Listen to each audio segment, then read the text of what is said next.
Here we go. Yeah. Namaste. Namaste, everyone. Welcome. Here we are once again.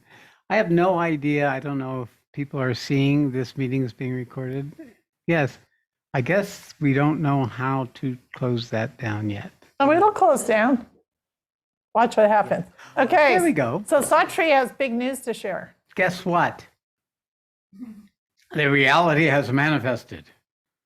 Satyadharma has been approved by the bureaucracy. Satya Mandir. Satya Mandir has been approved by the bureaucracy. It is now a legitimate constructed building. Not quite finished, but solid and approved. The thing in this dimension, the bureaucracy is the reality. When it gets it, you know everything else has gotten it already long ago.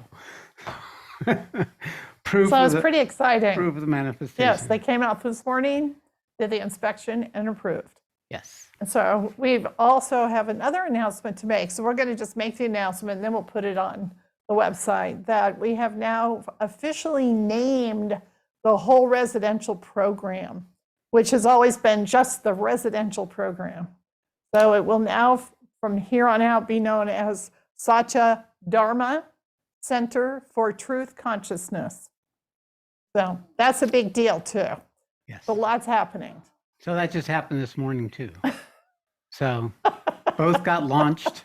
Once that landed, it got launched. So now it's given the We have a fancy name and everything. yeah. And Satya Mandir is part of the whole center. Yes, and we're struggling still to finish the inclusion of the adjacent property. There's hope in the horizon that that will happen soon too, and that will clinch the deal. So we're Moving forward. We're naming it before it's quite fully born. So, But it is fully born. yeah, in our consciousness, it is fully born. Yes, Bless in our that piece. consciousness it is. Okay. All right, so this is Q&A, question and answers. So what it is that we do here is just allow each of you to have an opportunity to interact with me, asking the questions, the practical things that arise on the journey that may always end up to be relevant for many other people who are also on the journey in terms of all the different aspects of the spiritual path, the integration into our lives, and the process of the Sat force and the transformational force and what it takes to integrate that into our lives. So it's proven to be a rich resource and a delight for me to bring this to all of you. I am, of course, right here in the very tail end also of chapter 18, which should be getting complete in the next week or so. I thought I'd keep ending it, but I keep finding last little pieces in a perfect perfection of the Gita. So it's kind of in my consciousness, and it's so clear to me how the very foundations of manifestation is to make real truth and love. That means to make it real is that it's there. It's always there. When I entered the spiritual path in 1998, I was a skeptic. Even though I was having these wonderful experiences, I was a skeptic about, okay, well, a peak experience and it could pass, you know. And even when I went to India and they would come, when they went, it was see proof. It doesn't last, not real. So what lasts is what it comes down to. And I never really actually believed in that agnostic part of me that it could become real. But I had no idea what reality was in the first place. So therefore, I was mistaken. What is it that we're uncovering? What is it that we're in the midst of the process? Is the thing that lasts. It doesn't go away. It takes different shapes. It takes different expressions. Learning to find that place that is always there, no matter what the mood is, no matter what the circumstances in, and in that place be able to tap into the magnificence of the fullness of what comes on the spiritual path with the incredible delight and wonder and challenge of the unfolding of the human life that you're still living out. So it really gets down to what's real and how to live. And right now, we're talking about the process of making that real for ourselves. You're all in the process. And the reality that you're going to find is the thing that lasts. It's inevitable. It's going to happen. It may not be here. It may not be this year. It may not be this decade. This may not be this life even. But it's the outcome. It's what happens when you finally get over all the other ever-changing stuff and you find that one thing that's always there with you. So this is our shared enterprise, and I engage with it fully as you are. Although I bring a different consciousness about it, it's still the same process. And it doesn't end. It's my recognition that this process is going to continue until, I drop the body. It's just going to be. That's how it is. At least in this dimension. Probably continues afterwards. The principle of what we are that is real is always seeking to manifest itself. That was the original intent. It's always seeking to come into existence. And the only place it can come into existence is as us. And it gets right down to things like making buildings happen, making programs happen, making sure there's enough money to keep things going, making sure things that break get fixed, to be able to support people in the process. All this becomes included in that becoming more and more real. And thus we create a new reality. And that's together and creating a new humanity. So I just want to speak to that a little bit. I will keep speaking to that because it's so fresh and real for me. And such reminds me that we're in space and time. So we're going to start with the questions. We have a few that have come in, and then we'll open up to the rest of you. Okay. So our first question comes from Alice. Thank you, Alice. Since a year ago, I often get a very tense sensation in or on my head during meditation. It is not like a headache nor muscle tension, but I would describe it as an energy that feels like an extremely tight helmet moving around my head and face. Unlike when approaching energies in different parts of my body, I cannot seem to fully drop into the sensation. On one hand, I don't want to trick myself into simply wanting something to happen, but it feels like an invitation to meet something, and I'm not sure how to approach it. Do you have advice for this? All right, so congratulations. That pressure you're feeling is the Sat force descending from above and trying to enter your system. All your other experiences can come from multiple different locations, but when you start feeling the pressure on your head, then it literally is trying to find a way of coming through the whole mental structure, the mentalization world, the contraction of your mind. And therefore, it's usually the last, in my case, it was the last hurrah to finally go. So in some of you, it's the first channel that opens, and others, it's the last one that opens, and people are everywhere in between. But the pressure is a tangible experience. Actually, energy is a substance. When you awaken spiritually, you begin to tap into the fact that what we think substances are, the physical world, is itself not substantial, but spiritual energy is substantial. And when you tune into that, you can experience, Alice, like you're feeling. You can feel this tangible pressure. It's not a headache. What it's trying to do is come into your physical system, into the neurological pathways, into all the ways your brain has been organized to define you and the world. So it's trying to enter into it, but it can't enter in easily. Even if other parts of your system are more readily opened, it'll bypass the head. It'll happen when you're semi-conscious, where the brain is not as active. That's why I ask people to be relaxed, maybe even go to sleep when they're meditating, because the force can work when it can bypass the head more effectively on the body, and eventually the head catches on, maybe the last one that gets it, which is why it's actually the case for most of us. It's like the bureaucracy. The bureaucracy finally gets it, and that's called realization. So what do you do with that? The band that you feel is not the force, it's the resistance to the habit of you living in your head. It is a inability to recognize that what you're also, not just a skull and brain and tissue and eyes and ears and all that stuff, you're also an energetic body. So the best way to deal with this is just imagine your head expanding. Because once you imagine it, you're aligning and you're imagining, you're not actually thinking, you're imagining that your head's expanding. You're using a different set of muscles than the usual mentalization. You align with that trying to come in. And when you do that, simultaneously imagine it as the force coming in, you're opening the door and it comes down into your system. So you actually want to imagine a channel coming all the way down your body, all the way down through the first chakra into the earth. That's really where you want to send it. You want to let it go all the way down to the asat.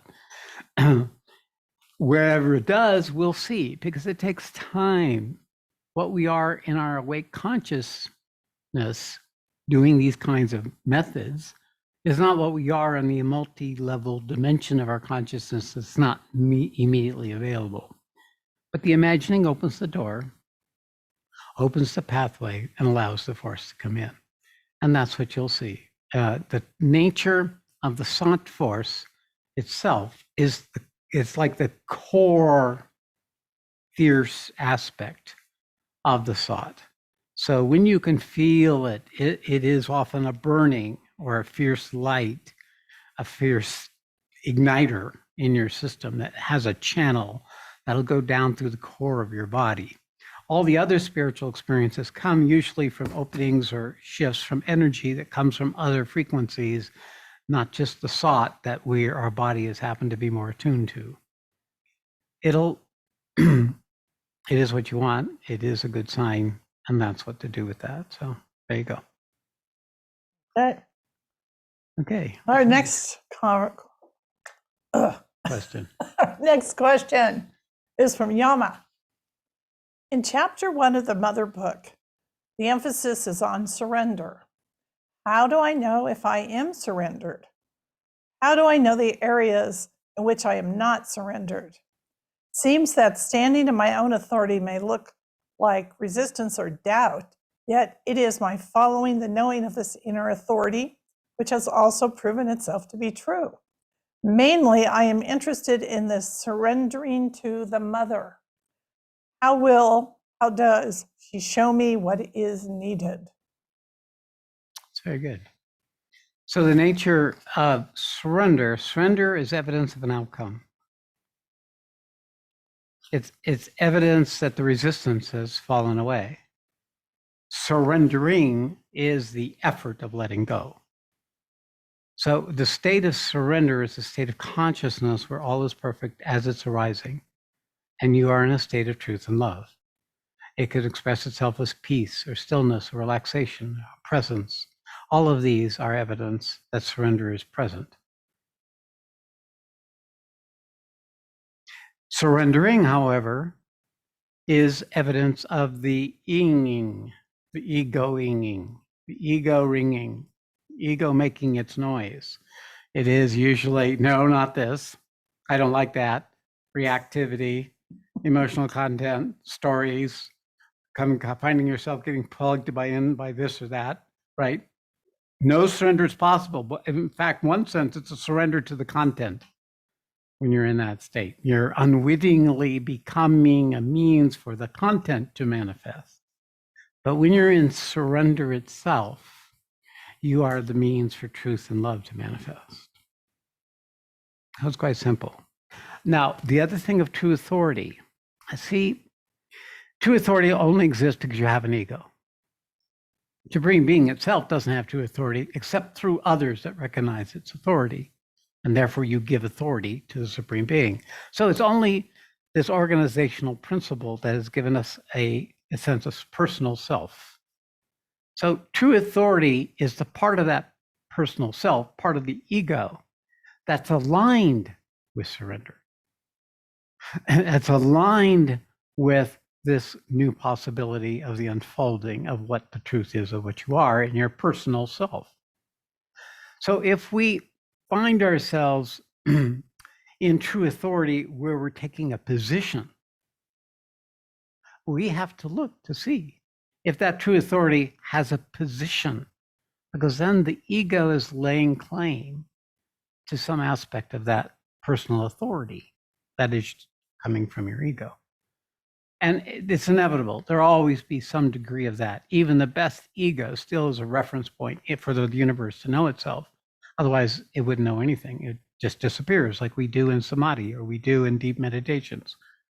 So ego becomes the friend of the self. It becomes the friend of the truer ego, the ego that's possible when the little ego wakes up to something more than its programming.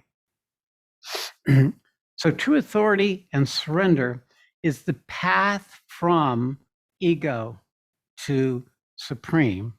Is a process. It's a process in which the little ego becomes more and more able to be in alignment with that we call the supreme, which isn't itself an ego. It's just a being. It's a beingness that's part of the becoming. So our being is a reflection of that greater beingness, and that's not the ego, it's prior to ego. The being having a sense of location becomes an ego, becomes a person, becomes us. And therefore, the two are intertwined like that. So when we spiritually awaken, usually the awakening experience is the being pops up out of ego. And the ego is in the wonder of this part that showed up. Whatever be the forces or the factors behind that happening, once that being opens up, then that isn't ego itself. At the moment of the shift, the moment of shift, ego is not there.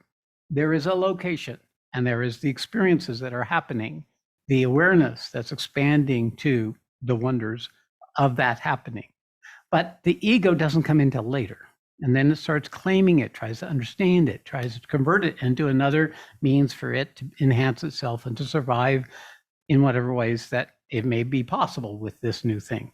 Some it's fear. They don't want it because they don't know how to take advantage of what has come. And so they shut it down, and ego can shut it down because ego has the authority.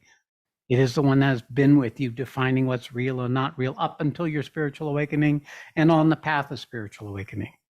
That's why on the path of spiritual awakening, where you have the being there as well, not just ego, not just the conditioning, then there's a possibility of surrendering. Otherwise, it's submission. Otherwise, it's being run by the agreement, run by your own programming, run by the circumstances that are arising.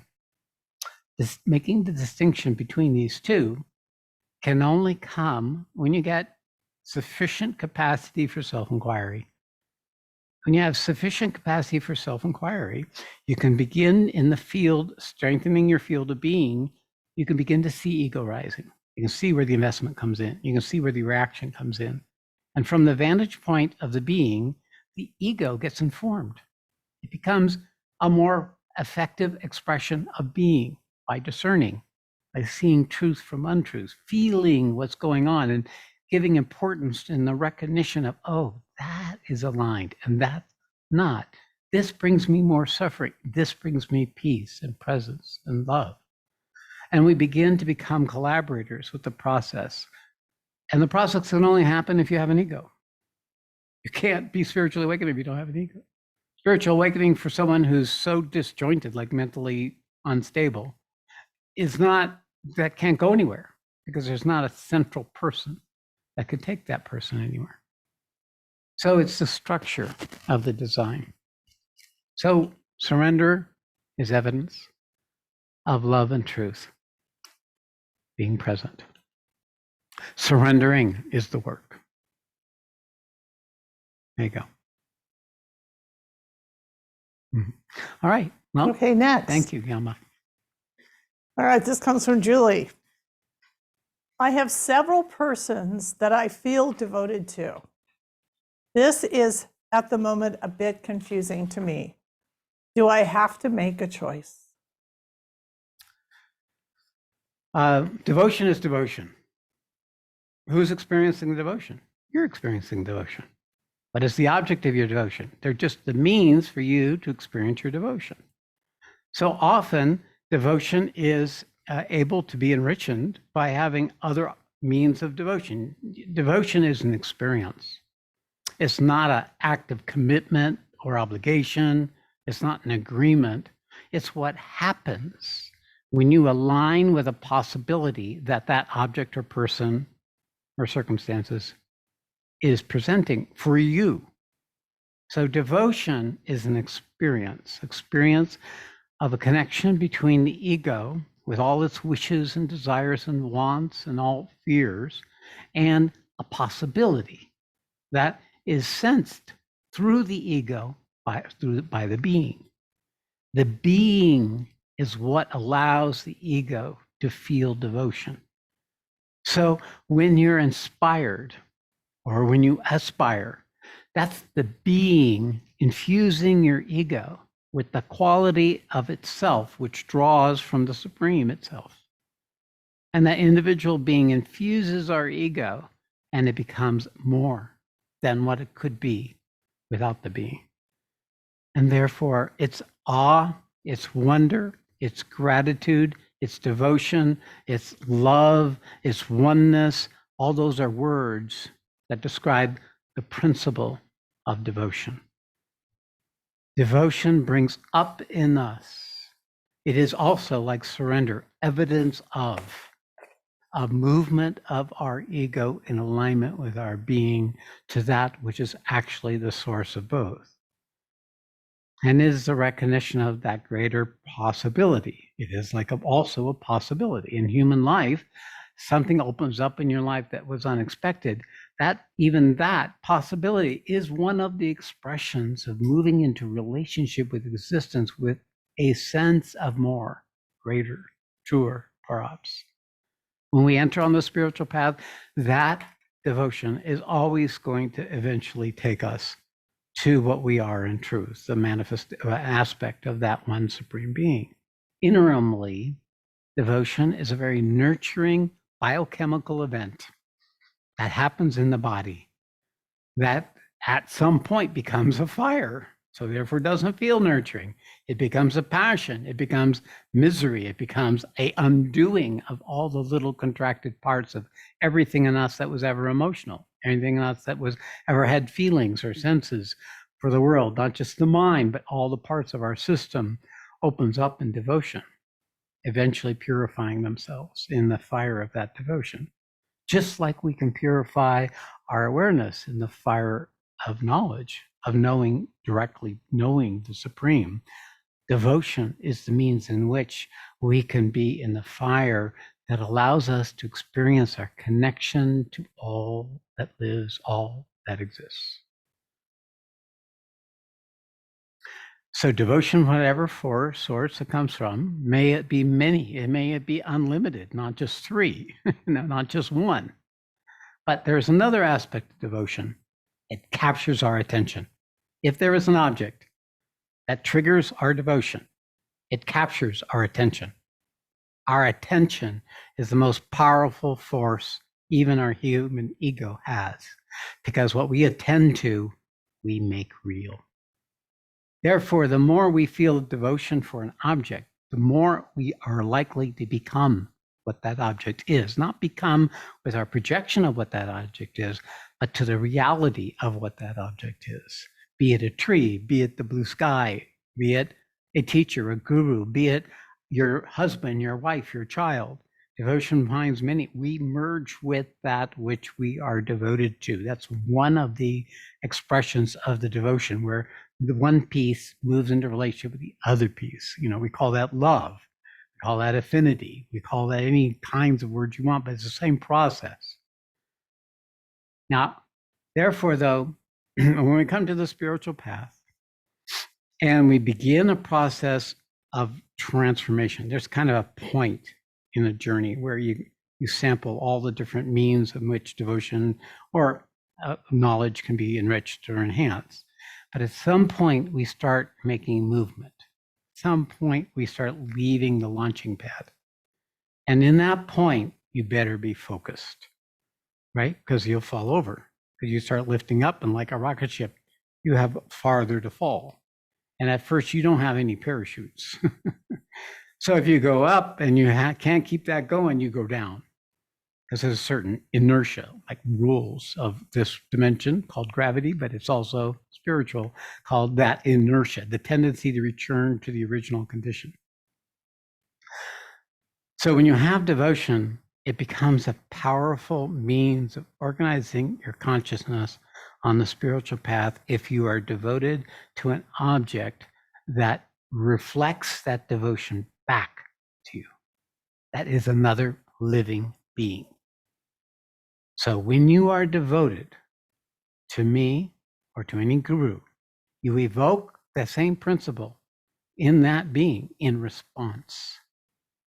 So when Arjuna started turning his attention to Krishna as his guru and not just his charioteer and a fellow king, he began to align with what Krishna was. And in the process of those 18 chapters, became Krishna. So the power of devotion is right there also in the mother book with aspiration and or longing.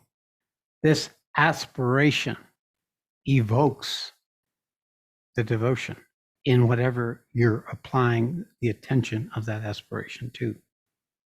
The quality of devotion, as with the quality of aspiration, is that it is itself arising from the being through the ego to return to its source. So it's best to be focused. If your devotion is enhanced by being focused in one person, then for a period of time, the devotion from whatever the source would be will expand devotion itself in you. But there will be a point where you'll have to choose. No rush. Your heart will usually tell you. If you look at the secrets of yourself, your own being, it tells you already, you already know. You follow that. Don't let the mind step in as should it be them or that or this or that one or not that one. Don't worry. But when you're ready, you align. And then the real process kicks in. When I met my teacher, Sri Atmananda, I was still in the early stages of my journey. But when I went into his room, the room he stayed in Silver City, 45 minutes away from here, I met him. And I was no doubt about it. In my experience, it was substantial. And I met the person and the being of Sri Atmananda in that room, even though he wasn't physically there. And from then on, I met him again and again on the subtle world frequently until the person of him was tangible. And then when he came off the airplane, it was, oh, there he is in his body. There wasn't the same awe and wonder because here it was something that was equal to me as a body and a person. Came out of that etherical domain and became the guy walking off the ramp, dressed in white with his entourage. So this thing of making something real always will come down to something that we can match ourselves to, that we align with and become as our person. Because this body, this location, this ego that you are, this person as you are, is the only way Supreme can manifest. So it brings these beings in our life to support us. Because that's the purpose ultimately, is for all of us to wake up to the truth of what we are and therefore create an opportunity for the physical creation that wouldn't be there without that. Okay, well, that's about as thorough as I can be on that particular conversation. So that was very nice. Okay, our next question is from Julia. Question about psychic trauma. Dear Sat Shree, what does it mean to wake up in the womb? If this leads to psychic trauma, why? Is waking up in the womb traumatic in and of itself, or is it more a matter of experiencing maternal or other environmental trauma in utero? How does psychic trauma impact the body and the personality as it occurs before the body and personality are fully formed? How can psychic trauma be worked with and remediated? Might there be a silver lining to psychic trauma, e.g. qualities or abilities conveyed as it is metabolized? Gee. Thanks, Julia. Thank you, Julia. I think you could write a book about that. I think you have all the information you need to know, having been one who has been living this journey. And you're asking the question is the way you are is evidence of the answers already right there with you. But for the rest of us, psychic trauma is often due to the fact it's a premature state of awakening. So what creates an awakening is there has to have something that's not awake. So there is a time for very developed beings when they inhabit the body of the forming embryo. It just depends. Every being who's choosing to come enters the body, in my experience, at different times in the gestation. And depending upon the state of the consciousness you were in a previous life, you have various degrees of capacity for waking up, for awakening. And you may have been in the past life has been, very mature, wonderful, and developed, but you, unfortunately, the cost of admission into this dimension is you have to forget everything. But you can't forget your awakening. You can't forget the quality of what you've already awakened to. So it lies as a seed in the birthing child, in the embryo as it unforms. If there is a trauma, if the mother goes into an upset, if there is a poisonous influence in the environment relative to human life, then the awareness is aware, but there's no person there with that awareness. So the impressions hover around it. And then there is the birth canal. When the birth process happens, when the mother's contractions start happening, it's like the baby is being forced to wake up. It's coming out of the womb, right? It's coming out of the womb. So then it goes through a process, a turmoil of entering down the canal and the pressure, and then popping out into this world of sensory bombardment, which happens all at once to an extremely sensitive organism. Everything in this creation is molded at the moment it separates from its mother. Everything in this creation is impacted by forces from the planetary force. It gives the whole context. It's just like the Big Bang, where it was suddenly everywhere all at once. For a child, the whole universe shows up all at once at its moment of birth. If the child has a degree of awareness, this is totally create a trauma. It creates an event in which the formation of the body is not able to hold. And it also brings in a force at that moment, which is quite disruptive to the physical system. Now, it depends upon the circumstances beyond that. It usually brings an early capacity to remember. And how it remembers is it remembers viscerally. The awareness, the being can tap into the impressions of the body when it was first being formed. And if there was, whatever that impression was, in terms of our language, it would be absolute terror if it was an ego, but it's not an ego. It's just an energetic event of absolutely too much. If that impression is able to stamp itself, I mean, the awareness, enough on the awareness, it becomes a trauma. Now, for many of us, it doesn't happen at the moment of birth, but we can pick up some of the impressions, but it will happen where we become aware prematurely, like in the first year of our life, and we are overwhelmed by the events of the circumstances, or there's some sort of violent thing or a violent atmosphere. And then these become embedded into the substrate of our energetic body. And therefore, it becomes a pretty lasting part of our existential stress. It becomes not the ordinary existential stress, which is of a being who's completely asleep in the birth and the incubation and the early stages of their lives. That is actually more normal. Most of humanity, probably 85, 90% of humanity are like that. The trauma is there, but there's no consciousness, awareness present with it. And therefore, they're more, in some ways, more deeply programmed by what they were born into. But therefore, this creates an instability in the ability of that ego to form and to be in what we would call the right or normal relationship to the other world, because it's more aware. And it creates fear and repulsion. Those are the evidence of a premature awakening. Strong, reactive, instinctive, visceral fear and repulsion.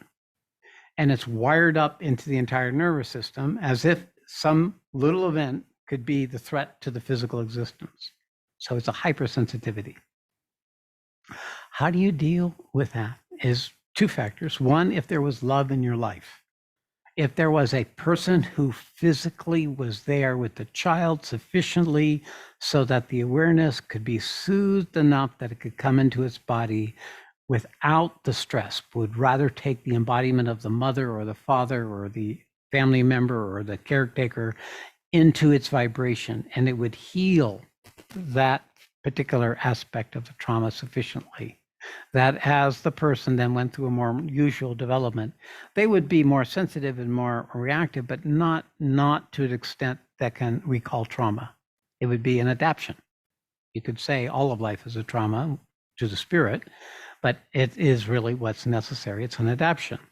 We adapt. And because life has its bliss, not just its fears or impulsions, it has its joys and it has its happiness.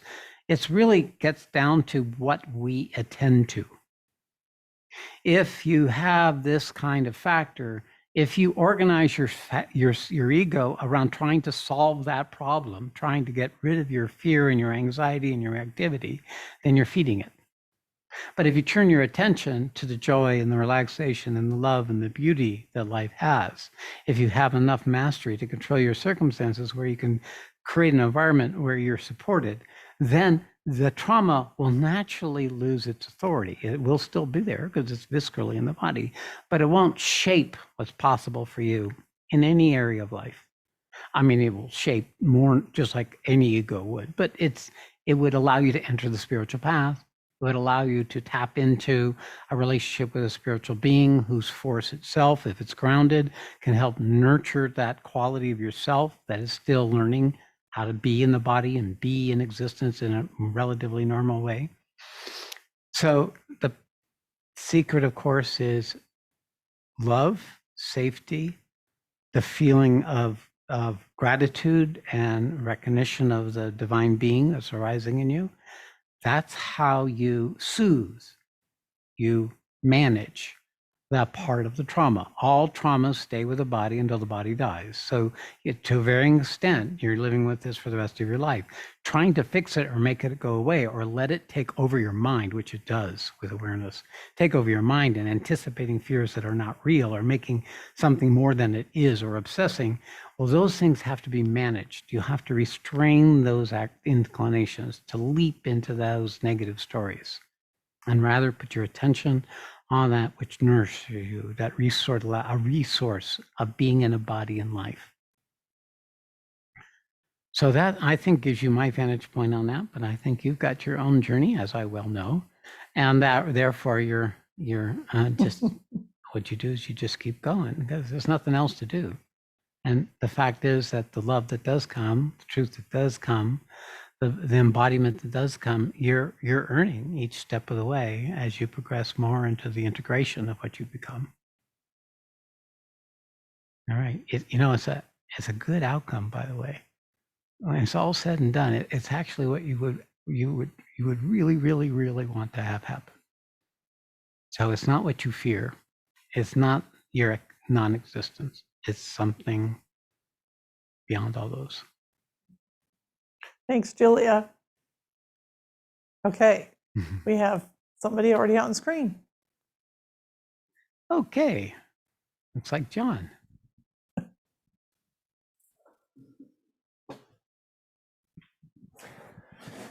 Hey, John. How's life in the trailer? You described it well. Oh. I just came out of the trailer here to join this because we don't have a house. Well, we have a house. We have a house, but it's in this chaos. Are you in a trailer park, or where are you guys? Yeah, we're in the same trailer park, Canyonland, that you guys were in. Coincidentally. I love that place. That's the best Mexican food I've ever had. Yeah, we went there last night, but they were closed. Well, we remember. So it's a pilgrimage, John. You're following where your teacher's been. All right. We're actually thinking of organizing a pilgrimage like this in the future. We'll see. Yeah. Well, I put my hand up early because I didn't want to not come on, and I really wanted to run away. Since the end of the 9-day and ecstasy, in a sense, I've been in the darkest struggle I've ever been in my life, and in familiar territory that I would come into and for a day or two and embrace and look for the light and practice my practices, and it would lift. But this hasn't really lifted. I have to say that being in Escalante, I've had some loving contact with the mother, and it's been one of the touching experiences. But I came on because I just need help. I recognize shame about being in desperation again, and in the dark and the thralls and the grip of stories and aging issues. So I haven't been able to contextualize it very well. I can intellectually say, well, you're eating darkness, go for it. But there's this only tiny fraction of myself that can say that, and the rest of me feels involved. And I kind of know what to tell myself. Don't listen to the stories, do your practices. Don't expect an outcome. But I've been really stuck. Well, you know what I'm going to say, right? Congratulations. I was afraid you would. Congratulations. What Love happens? You. I love you.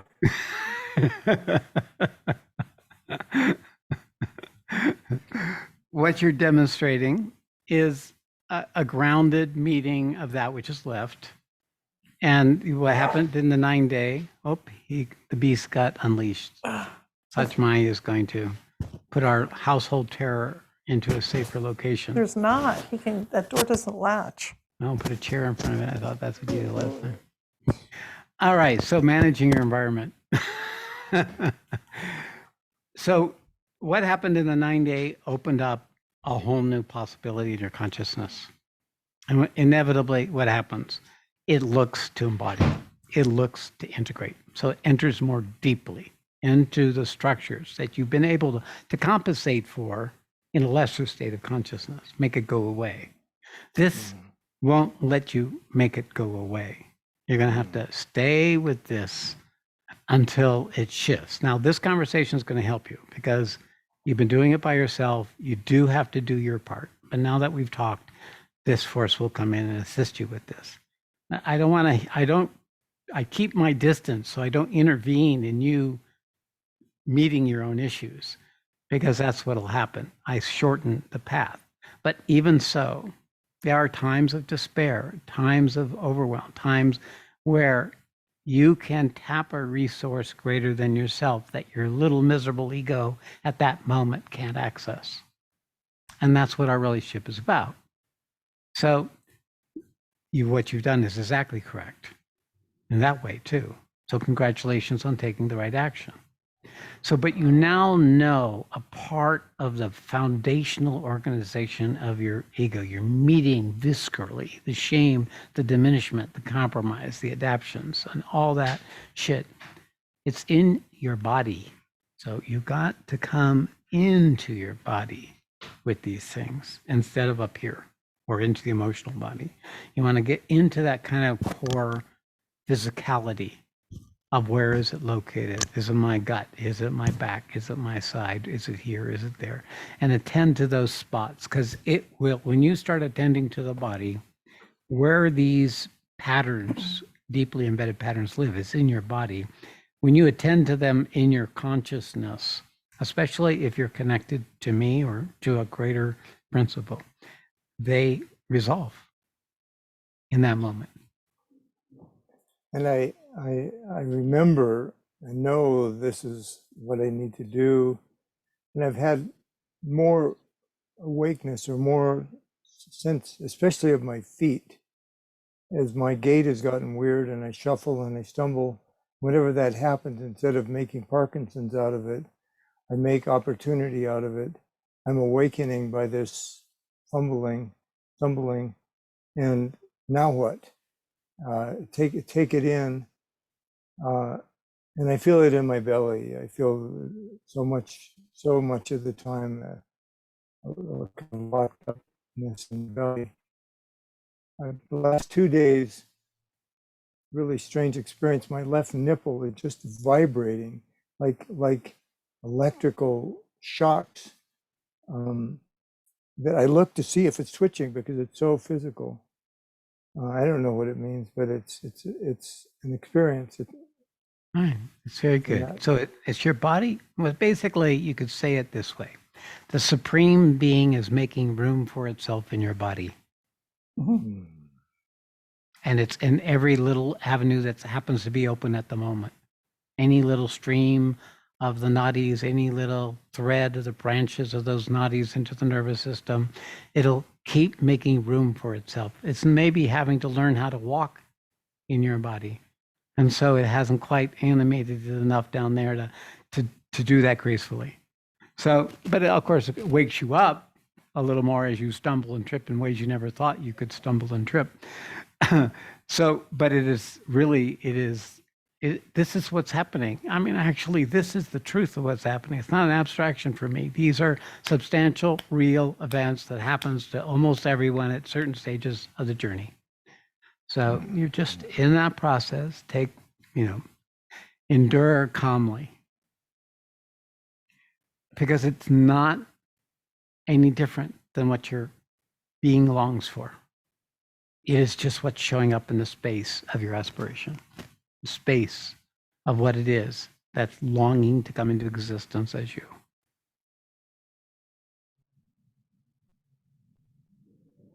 And that little piece of intellect, that's what the Gita says.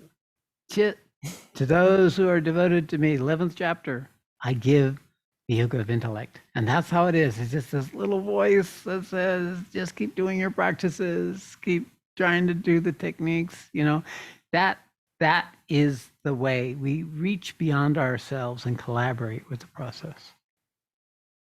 It is at first a little voice, especially in those dark periods. Okay. John, we're going to see you next week. Actually, on Thursday, right? Yes. Okay. Yes. Be there, God willing. And Polly, I'm sending a food request to you that you'll see when you get it. You mean from Yes. Escalante? All right, John, All right. thank you. There's the mother, always playing. All right, John. Good. All right, before we get started, we have 3 people. Amit's one of them. We can't take any more after that. And so we are going to run over, but we will answer the 3 that are online. Okay. Okay. Hey, Guy. Amit. Namaste. Hey. Good to see you. So something else, like there's this identity crisis now I'm trying to solve. So more stuff is coming up. So what I'm finding out is like, I really don't have a problem with being in life. Like, since I got it that, yes, it's necessary. Now the problems that are coming up in life, they're actually bringing a lot of joy and like this, like this aliveness because of the fear and whatever arises. But then now today, when I sat down here for this, there's this clench in the gut, which doesn't want to go there now. So before it was all here and no to life. Now life is great, but it's only this, what I feel is like growing up, I don't have any memory of how my life was with my parents at my place till I'm in the 12th grade. So it was so like violent. Like, I don't think like I could develop a sense of self, which is my yes. Like when I see people who are like, who had a relatively safe childhood, Their personality is set, which is like yeses and nos.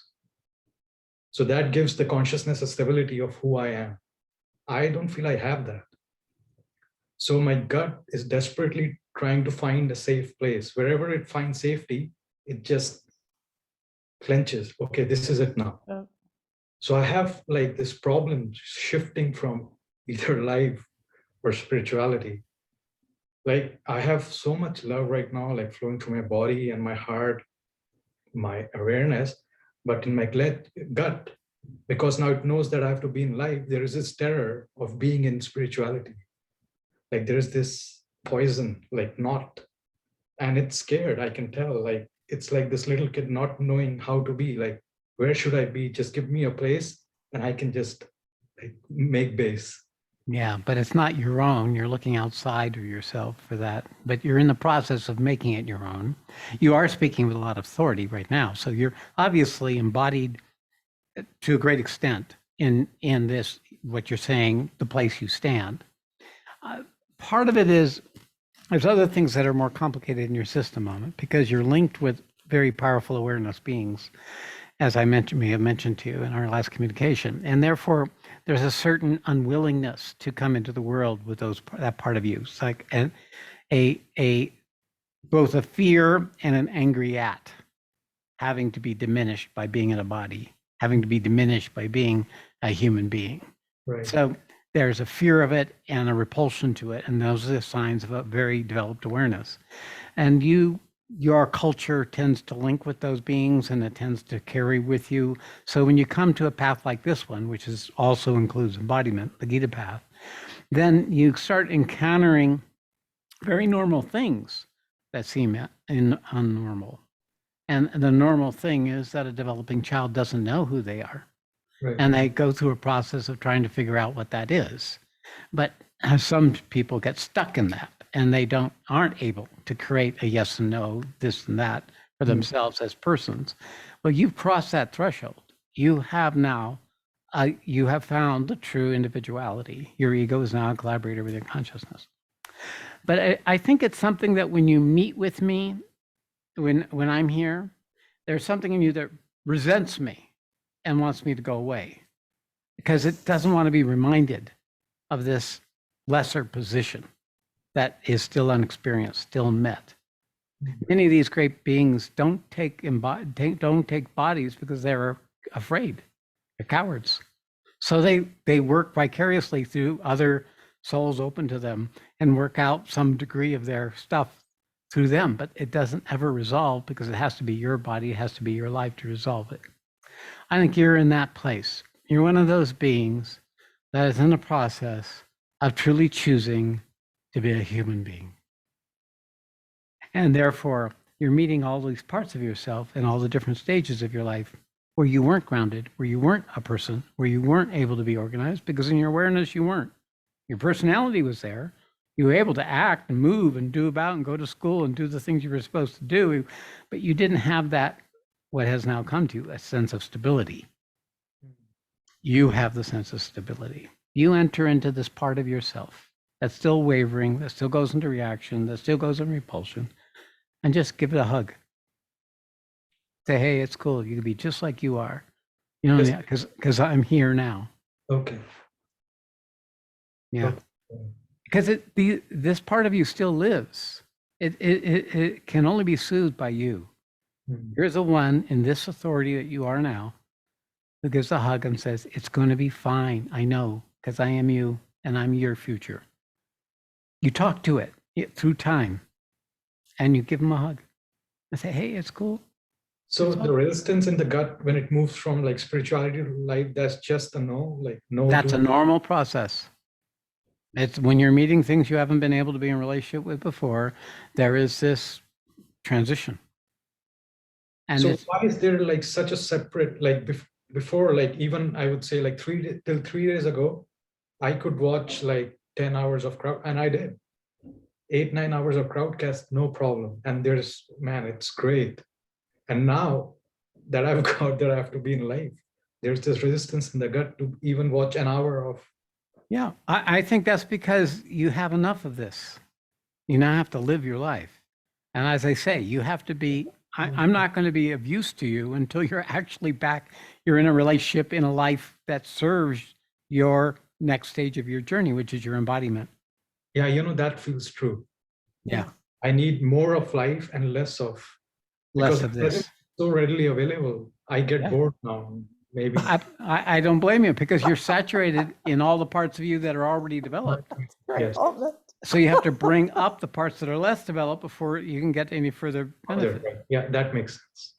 The other thing you do have on, you can serve other people from where you are just beautifully. So you can create your own programs. You can participate in other small groups and study groups and things of this sort. Matter of fact, I think I have a project for you.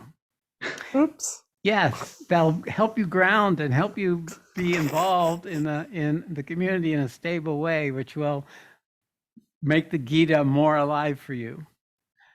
And I will communicate what that is. I'll send you an invite. Okay. All right. All right. I was looking for someone, and you're the guy. Ha ha ha.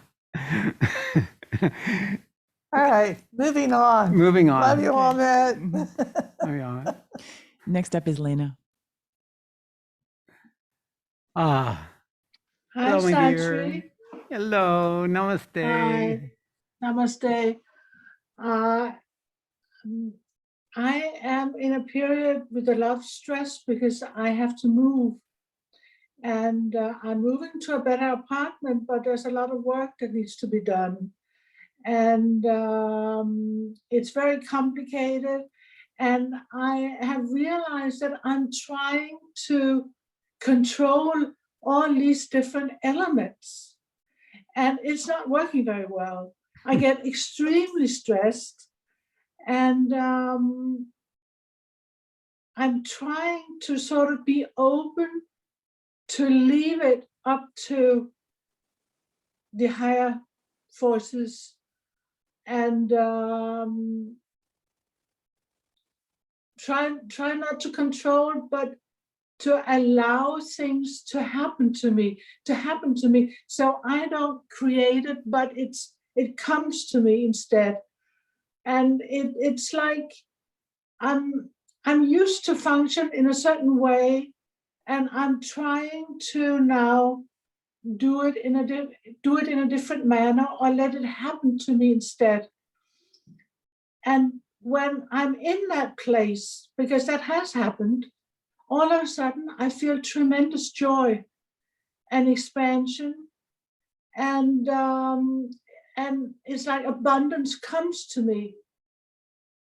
But then I become aware that this is happening to me, and I think, well, oh my God, is this really true? Can this really be happening? And then I get a little bit of fear, and it's sort of, and I know sort of that the magic of the moment will disappear, and it disappears. So I'm back in the stress and the control factor, and I really don't want to be here any longer, and it gives me tension in my head. I related to this other question about tension in my head, because I've been trying to meditate to sort of calm my system, and I just get tension in my head. Mhm. So I'm really not sure about how to handle this. It's sort of a transition from one way of living to a different way of being.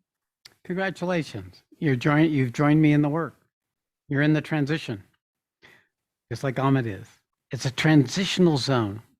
See, there's an old adage that says, God helps those who help themselves. So you have to step in sometimes and then let go. You can't let go and have something happen in this dimension because the dimension doesn't know what it is that serves you. And you're the one responsible for creating a context, a physical environment that supports you. So yes, it's both. You have to have the willingness to be the controlling, worried, anxious, anticipating part of yourself and to let go. The art of it, of course, is letting go and allows for an more easeful way, but not initially, unless you do like me, where I move every few months, if I like it or not, or deciding where I'm going to have dinner is a decision between going there or there or there. So it is a transitional, adapting to transitions brings a resilience.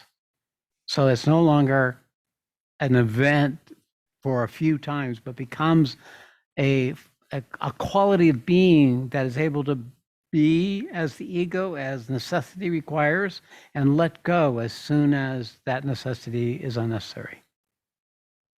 So it is a movement between these two principles. It doesn't get any better than that. Doesn't get any worse. It's just like that. How can I sustain this being in this movement of abundance and joy and not let this fear of it disappearing or being taken away from me coming in and put me Overtaking back it. down where I was? Yeah. Because this has happened many times. Yes, And I'm it's sure. the same thing that happens. Did you do my intensive last weekend? I talked about 4 No. principles. All right. No, Well, you I should didn't go. do it. You should, Yeah. because I talk about time, mastery of time. Everything has its own time. You have to be able to set the determinant, what it was you want to happen, and then you allow life to unfold aligned with your intent. Now, alignment is not the same as control. Alignment is an intelligent application of efficient energy in order to have the thing accomplished. So it's not going to be different than that. You're going to have to be your miserable self periodically in the process. It's just how it is until it's no longer miserable. It's just what is. Yeah. Okay. There you go, my dear. Okay. Thank you. All right, Lena. Good to see you. Namaste. And finally, we have Machteld. All right, Marcel. Namaste. Namaste.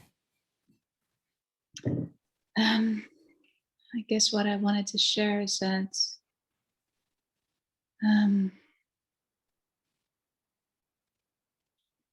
ever since I've been on the spiritual path, my emotions come up so strongly, where I feel like I used to be able to operate more on top of it.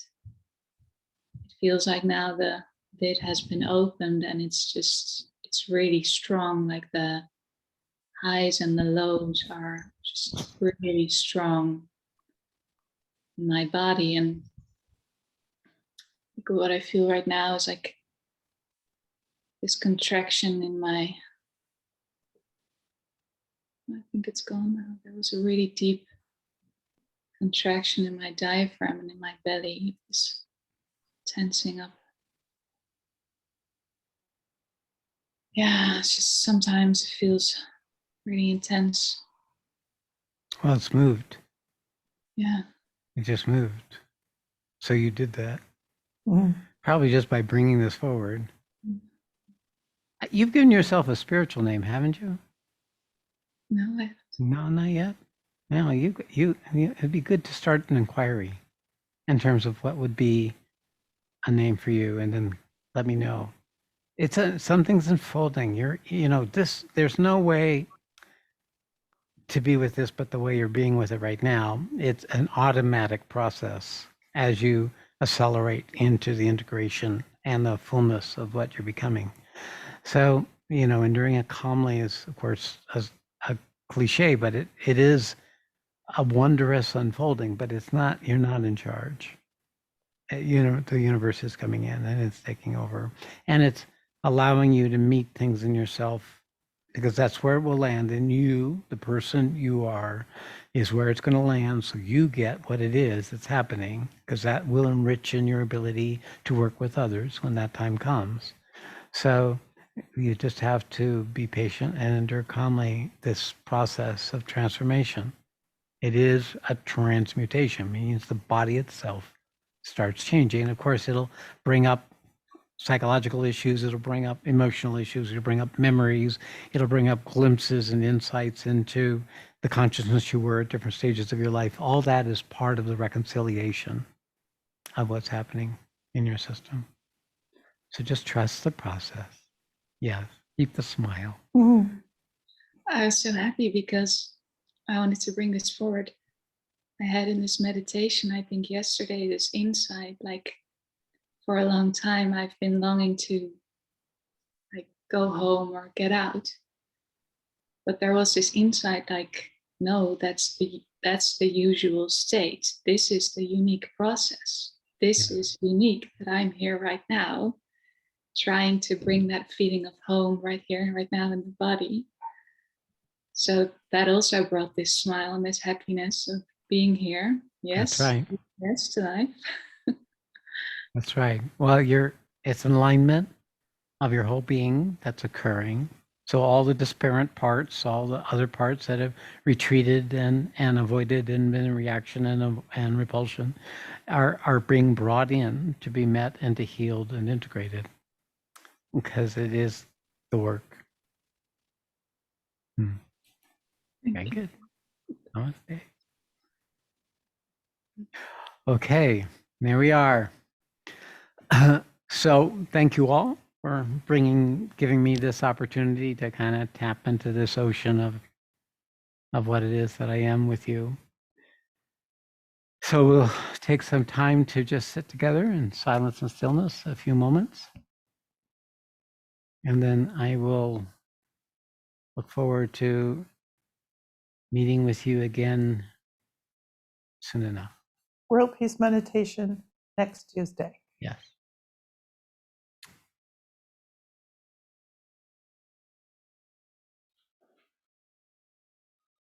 Okay, 5 minutes.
Hari Om Tat Tat Sat.